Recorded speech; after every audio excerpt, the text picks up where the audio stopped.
Hi guys, welcome back to another Self-Care Sunday, and today I would just like to talk about running, jogging, walking, and its usefulness and its application to each audience. Okay, so I'd like to think that there's three different audiences when I'm talking about this now. So there'll probably be those of you who are trying to lose weight, those of you who just love running and trying to set PBs and beasting yourself, and those of you who are probably feeling quite stressed and quite down in the dumps. Okay, so um, as much as everyone knows that they can go for a run, sometimes you need someone to tell you.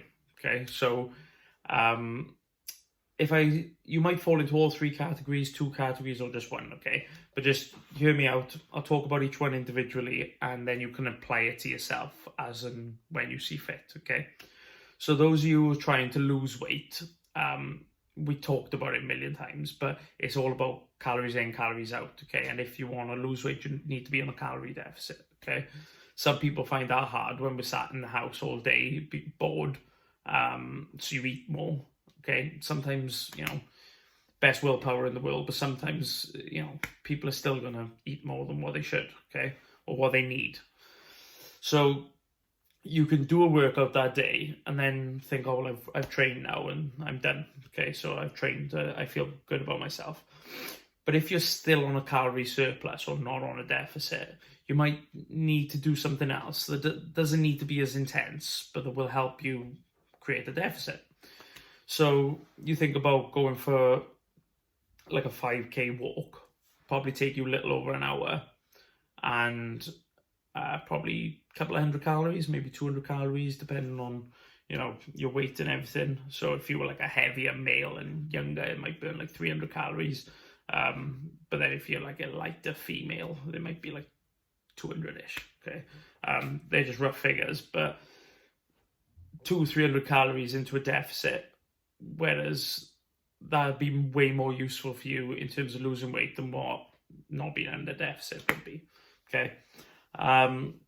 So that's just a walk as well. So if you want to make it a little bit more intense, it doesn't have to be killer.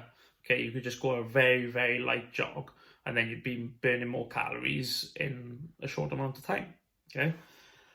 Those of you who are just love running and setting PBs, I won't talk about it in terms of calories. I'll talk about it in terms of recovery. So if you were going flat out and set yourself a PB and then you're feeling a bit stiff, a bit sore, because the rest of the time outside the run you're just sat in your bum or watching TV or in work or whatever it may be, you might need to, and you're thinking, oh, there's another run you've got the next day, and you don't feel like you can do your best because you're still not recovered from the previous one.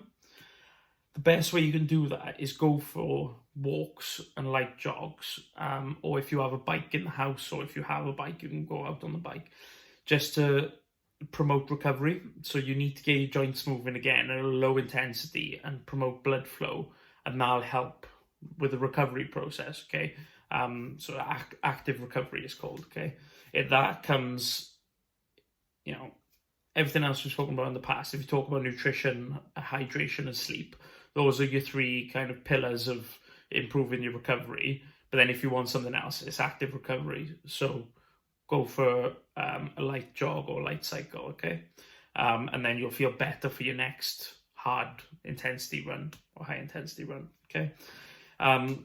Those of you who are feeling stressed and quite down in the dumps about kind of being locked up and kind of not seeing family and everything, which is completely understandable, but this can be quite draining, is just get an hour out of the house. So it doesn't matter whether it's a flat out run, it doesn't matter whether it's a 50% jog, it doesn't matter whether it's a walk.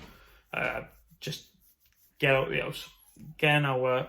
Like I said, it's good for your mind, burns extra calories, gets your joints moving so you won't feel as stiff. And that is literally as simple as it gets, okay? So I think everyone, obviously you see loads of people now out on their bikes and running and jogging, but if you're not already doing that, get on it, okay? It doesn't have to be an intense run every time you go out, or something that's savage, or something that you dread, or something that, like, it shouldn't be like that, okay? Or something that makes you feel beaten up every time you do it. Just get out of the house, do whatever you feel like you can do, burn extra calories, get some head space, and get your joints moving, okay? It'll help with recovery, it'll help with fat loss, and it'll help with keeping you happier. Okay? If you have any questions, guys, just let me know, and yeah, you know where we are.